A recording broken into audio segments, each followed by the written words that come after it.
Yesu ashimwe bantu b'Imana, ni Ingabire Jeanne Gentille kuri televiziyo ya Vamubyaha TV. Hari ikintu nje gusengera ariko ndaza kukibabwira mu kanya, maze kuririmba umuririmbyi w'115 no gusoma aya magambo ari mu Bakorinto ba kabiri bice 9. Ndasoma imirongo mikeya ariko aya magambo umuntu mva yamuryohera azahera ku murongo wa mbere. Hari ikintu nje gusengera, turakimenya muraza namwe kumfasha no gushyiramo uruhare rwanyu kugira ngo Imana irusheho kutugirira neza. Nubundi reka dusenge Imana. Data wa twese uri mu ijuru, nje imbere yawe nubahirije ijambo ryawe, ko watubwiye ngo ibyo dushaka byose n'ibyo dukennye byose tujye tubikubwira, ngo tukwikoreze amaganya yacu yose kuko wita kuri twebwe.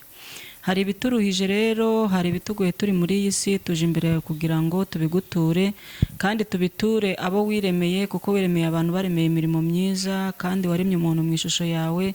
Ibyo ushaka gukorera bamwe ubinyuza mu bandi, kubera ko twese turi biremwa byawe ukoresha. Uri mu ijuru ntiwamanura imodoka ngo ingereho, uri mu ijuru ntiwamanura indege ngo igere ku bantu, uri mu ijuru ntiwamanura inka, ntiwamanura amafaranga, ahubwo ukorera muri bamwe uhereza abandi. Niyo mpamvu rero iyo umuntu agusenga abagusaba kugira ngo umuhe, ariko turabizi neza ko ukoresha abo waremye abantu baremeye imirimo myiza. Natwe ubwacu hari ibyo ujya udukoresha ukadutuma tugatumika, natwe rero biba bikwiriye ngo udutumeho abandi kugira ngo ineza yawe urusheho kutugaragarira, ubwiza bwawe buduhishurirwe. Urakoze rero, gumana natwe muri byose mu izina rya Yesu Kristo, amen. Reka turirimbane umuririmbyi w'115 mu ndirimbo zo gushimisha Imana. Nabonye umukunzi mwiza, yarankunze ntamuzi, yamfatishije umugozi, ari rwo rukundo rwe.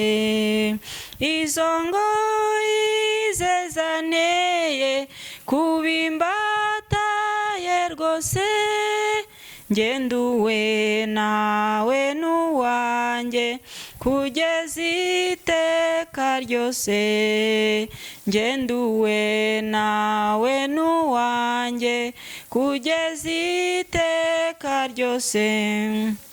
Nabonye umukunzi mwiza, kera yaramfiriye, yaranguza mu bugingo, nawe yaranyihaye.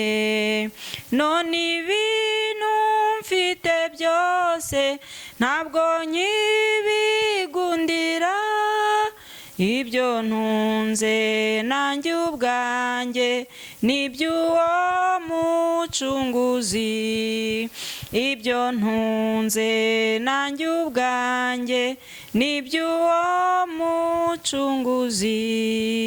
Nabonye umukunzi mwiza, byose arabishobora, ajya ndinda akaga kose mu nzira ijya mu ijuru. Kumuhanga masiteka bizanyiza intege nke, nshira ubwoba nshira ubute, nyuma nzatabaruka. Nshira ubwoba nshira ubute, nyuma nzatabaruka. Nabonye umukunzi mwiza, niwe nyirimbabazi, niwe mujyanama wanjye, niwe undengera iteka. Nta kubaho nta n'urupfu, nta n'abadayimoni, nta bya none nta bizaza byazananya na Yesu. Nta bya none nta bizaza byazananya na Yesu.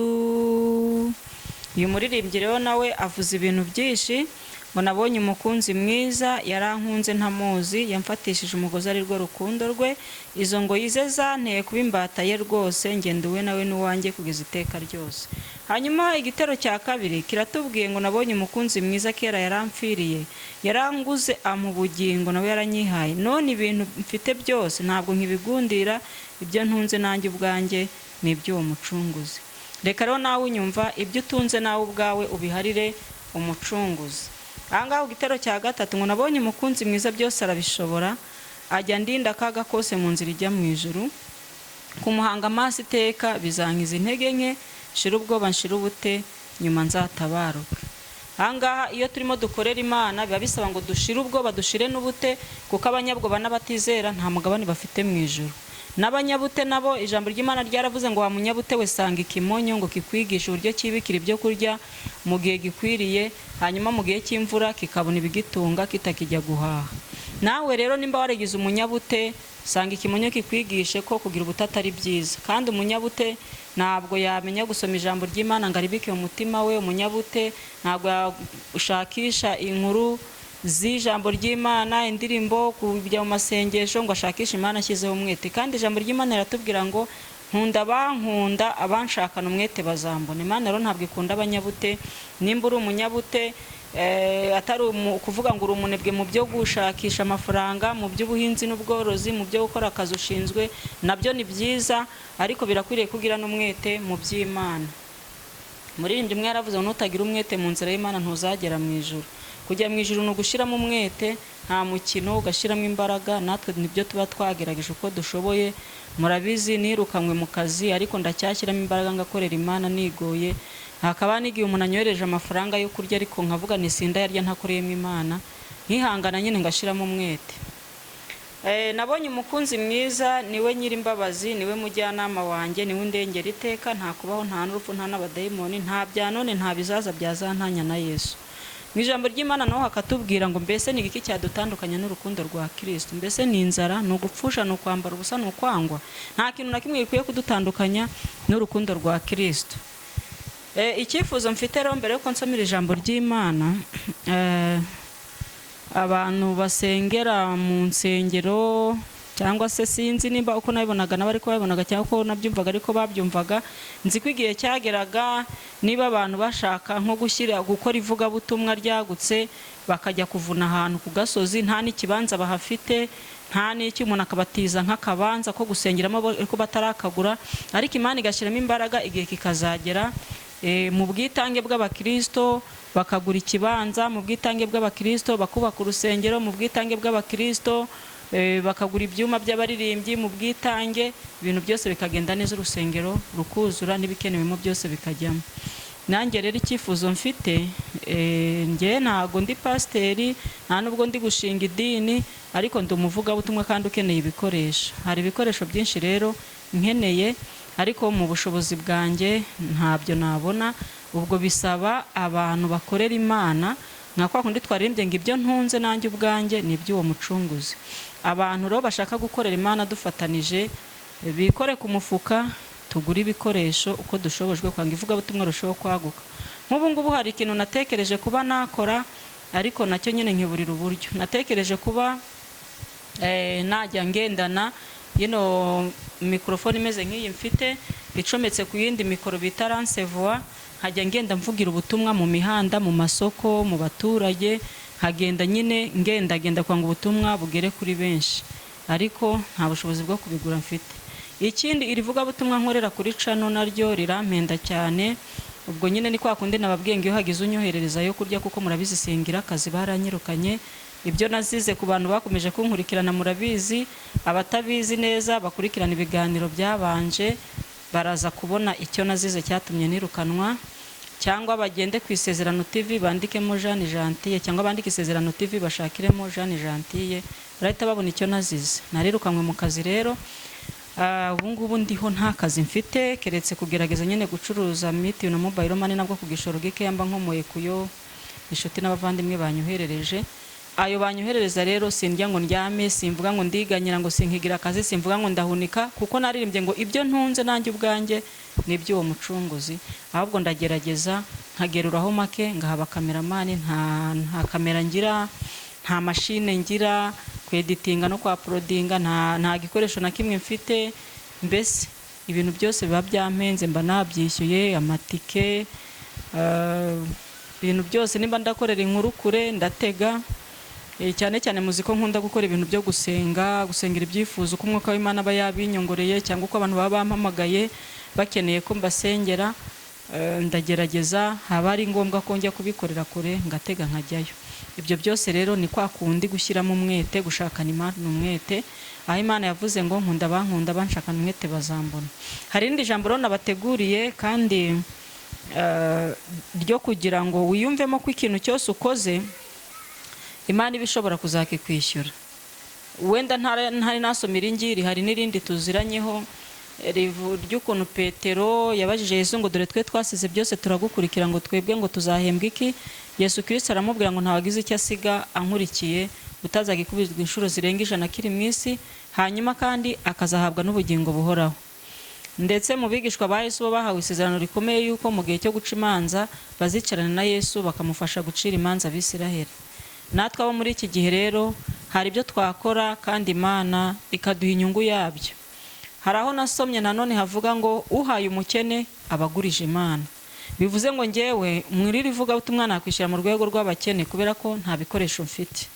Nawe rero ushyigikiye ivuga butumwa, nkabona ibikoresho, nkabona mashine, nkabona kamera, nkabona ransevua, nkabona mikrofone, nkabona buri kimwe cyose, nkajya mbona déplacement, ngakora ivuga butumwa ariko nkanasengera abantu. Umfashije se mu ndirimbo mfite 6 naburi ubushobozi bwo gushyira muri studio, ukagira izo wemera kunjyanira muri studio, waba ukoze ivuga butumwa, Imana yaguha umugisha. Hamwe n'ibyo rero hari ijambo rivuga ngo mu Bakorino ba 2 ibice 9 umurongo wa 6 aravuga ngo ariko ndavuga ibi ngo ubiba nke azasarura bike, naho ubiba nyinshi azasarura byinshi. Umuntu wese atange nk'uko abigambiriye mu mutima we, atinuba kandi adahatwa, kuko Imana ikunda utanga nezerewe. Kandi rero Imana ishobora kubasazaho ubuntu bwose kugira ngo murusheho gukora ibyiza byose mufite ibibahagije muri byose, nk'uko byanditswe ngo yaranyanyagije abakene, gukiranuka kwe guhoraho iteka ryose. Iha umubibyi imbuto n'imitsima yo kumugaburira niyo izabaha, ibongerera imbuto zanyu zo kubiba kandi gwize imbuto zo gukiranuka kwanyu. Amen. Ni ukuvuga ngo nimugerageza kumfasha gukora uyu murimo w'ivugabutumwa, umurimo wo gusengera abantu, uburirimbyi n'irindi vugabutumwa, mwamfasha gufasha abakene, gusura imfubyi n'abapfakazi, kugenderera abakecuru n'abasaza bageze mu za bukuru, ngenda mbasura, abatagira aho kuba, ibibazo ni byinshi. Nimumfasha muri rivugabutumwa natangije ryava mu byaha TV cyo kubwira abantu ubutumwa bwiza bwo kuva mu byaha, ariko tunabafasha kuko kwizera kutagira imirimo nako kuba gupfuye, kandi urukundo narwo rugaragarira mu byo dukora. Imana izabaha umugisha. Imana izabaha umugisha mwinshi muri ibyo bikorwa muzaba mukoze, kuko muzaba mumfashije mu ivugabutumwa. Ushobora kuba udafite umwanya hakurikijwe akazi wabonye, ariko ngewe mu gihe mbaye nirukamwe mu kazi nta cyantandukanya n'urukundo rwa Kristo. Nirukamwe mu kazi ariko sindi umushomeri. Ntabwo ndi umushomeri, ahubwo ndi umukozi mu bwami bw'Imana. Ubu rero reka nsenge kugira ngo Imana ibashoboze, ibahe ubushobozi bwo gushyigikira ivugabutumwa. Data wa twese uri mu ijuru, ndagushimye. Bene data mbagejejeho icyo nifuza kugira ngo ivugabutumwa ryaguke. Ndagusabye ngo usange imitima yabo, ubarinde ubugugu, ubarinde kwitekerezaho cyane, kubera ko ibyo batanga ku murimo wawe uzabibakubira inshuro nyinshi, kandi nibagira umutima wo gukora uzabasazaho ubuntu bwawe ngo bakomeze gukora ibyiza bafite ibibahagije. Urakoze rero ko ijambo ryawe ni iryera, ryabayeho tutarabaho. Shyigikira ijambo ryawe ku bazagira icyo bakora kuri uyu murimo, kandi nanjye unshyigikire, uzaninde gusubira inyuma, uzame kuguma muri uyu murimo kugeza igihe uzagarukira. Uzandinde uburangazi bwankura kuri wowe, kuko ari wo muremyi w'isi n'ijuru n'ibyuzuyemo. Kuko kwiringira biruta kwiringira abantu, no kuguhungiraho biruta kwiringira abakomeye. gumana nanjye, gumane n'abanyumva, urengera abantu bawe bifuza gukora imirimo myiza bose ubahereza ibyo kuyikoresha, kandi natwe ujye uyidukoresha uko dushobojwe kugira ngo izina ryawe rirusheho guhabwa icyubahiro. Uragahora ku ngoma rero, teka kandi uganze, turindira abacu n'ibyacu, uturindire abanyarwanda n'abanyamahanga bagukorera, abagusenga n'abakwiringiye be gukorwa n'isoni. Urakoze, ndagushimye, tegeka kandi uganze mu izina rya Yesu Kristo, amen. Shalom shalom, naho ubutaha.